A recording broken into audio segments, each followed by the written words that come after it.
Daniel Robin, vous avez la parole. 5 minutes. Et on va débattre après avec la salle, vous exprimerez plus longtemps, bien sûr. Merci. Bonsoir à toutes et à tous. Alors je tiens tout d'abord à exprimer les excuses de Serge Letchimy, le député maire de Fort-de-France, qui devait être présent parmi nous cet après-midi et qui a donc envoyé aux organisateurs un petit mot et qui tient néanmoins à s'associer par ma voix donc à notre manifestation pour en saluer donc l'initiative et en espérer donc de façon très certaine la répétition. Alors, serions-nous ici si nous avions vécu les épisodes du mois de février? Je n'en suis pas certain. Je veux juste essayer rapidement de vous brosser quelques éléments de réflexion.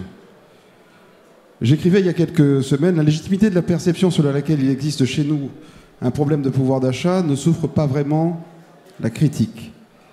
Elle a provoqué un formidable élan de solidarité, d'oubli d'un soutien quasi unanime.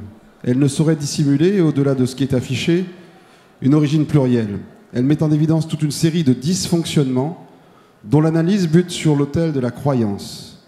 Elle provoque la remise en cause des règles du jeu, mais dans une logique et une finalité brouillée par notre atavisme consumériste. L'ampleur de ce mouvement populaire semble nous signifier la rupture consommée entre les tenants de la raison et ceux de l'utopie, comme si les uns n'avaient pas besoin des autres pour refonder un idéal collectif.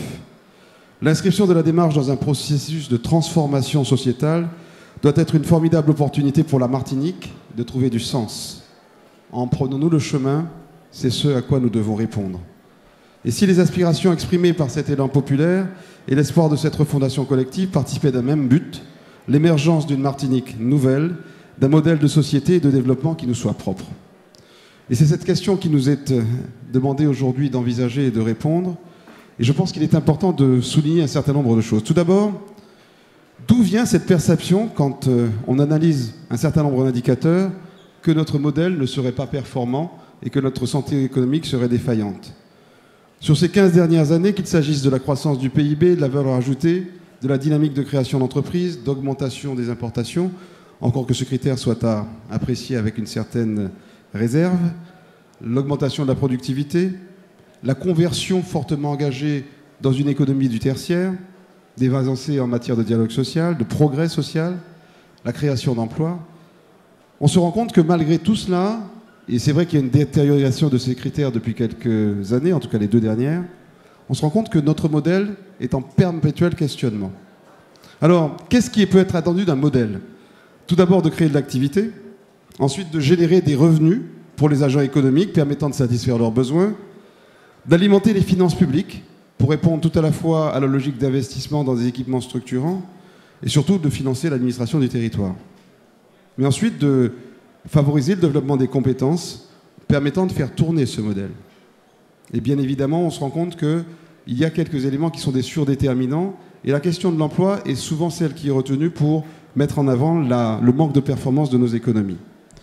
Mais je crois qu'il y a un certain nombre d'éléments qui sont à souligner. Tout d'abord, nous avons un discours économique qui est un peu abscon et souvent illégitime. Et je félicite une initiative comme celle-ci parce que ça permet de revaloriser l'approche et le discours économique, parce que celui des entrepreneurs est plutôt du genre négatif en disant « rien ne va jamais ». Les modèles de réussite ne sont pas valorisés, ne sont pas reconnus. Les politiques instrumentalisent la chose économique et il y a une incapacité, malgré des performances réelles, à vaincre le défi endémique du chômage.